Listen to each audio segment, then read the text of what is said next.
Let's start with, I suppose, the big news of the day. It wasn't that big in the end, but we were waiting for this crucial bit of US inflation data, the latest PCE price index, which is, of course, core personal consumption expenditure, which is the Fed's preferred gauge of inflation.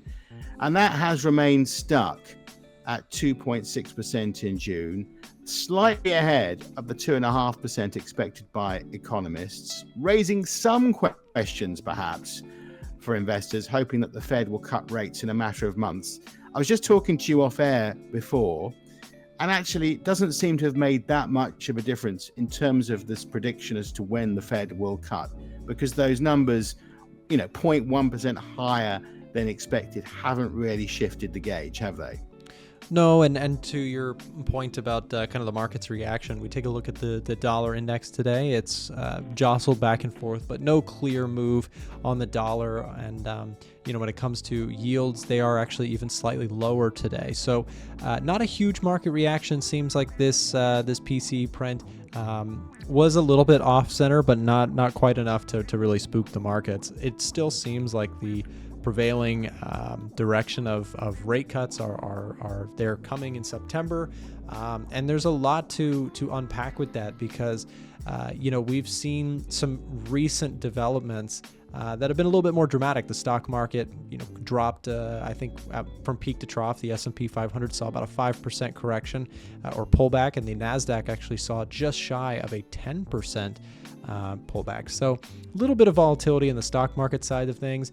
And then, when we talk about the dollar, it's been hovering around the 104.3 level, and against most currencies, things have been, relatively calm in the recent days. Now, what's not so calm has been the yen. We discussed that a little bit on the last podcast, just the volatility on the Japanese yen, which we discussed in the previous one on Wednesday, the previous podcast, just how a bit of a buyback of the yen, right? There's been a flow into the yen in recent, last 2 weeks or so, 2 or 3 weeks.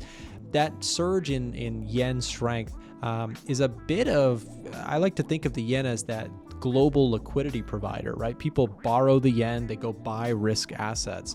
So to me, it seems like there was a bit of a shift in favor of risk off assets. Just briefly, we do still see gold up. We see the yen still overall some strength, selling most currencies selling off against the yen, which is notable, right? Because you think about this as the global liquidity provider in many ways. And so if people are running back to that, right, covering their bets, maybe getting out of risk assets, it shows at least that the market is a bit uncertain about looking forward. The other place easy to look at with risk sentiment is always the stock market. I mentioned it briefly. We've been seeing some sell-off in the last few weeks, but today we're seeing a little bit of a move up.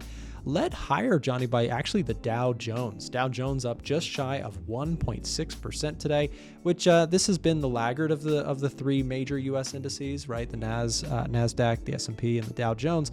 Dow Jones has been falling behind in recent years due to its more slow and steady businesses, the big blue chip companies like United Health Group, you're talking about Goldman Sachs, Microsoft, Home Depot, Caterpillar, just to name a few. These are the more steady Eddie companies. Well, they've actually been the more attractive ones, at least on today's performance, relative to the S&P and Nasdaq, which are up about 1% today.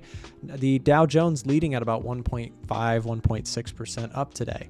And I think that just goes into the conversation we're having about risk assets. People are maybe seeking a little bit more value, seeking a little bit more safe havens. Gold is also up today, 0.9%. So we see a bit of favoritism towards the quote unquote safer assets. Of course, nothing is safe in financial markets, but at least perceived value is a bit more attractive right now. As we see the labor market cooling. It's not crashing. There's no signs of, the labor market is in a threatening place, but we do see unemployment rate rising. We see unemployment claims rising. That's worth bringing up because now the Fed is strongly positioned for rate cuts. If you enjoyed this video from the Market Insights Market Pulse podcast, you can listen to the full episode by clicking the link down below in the description.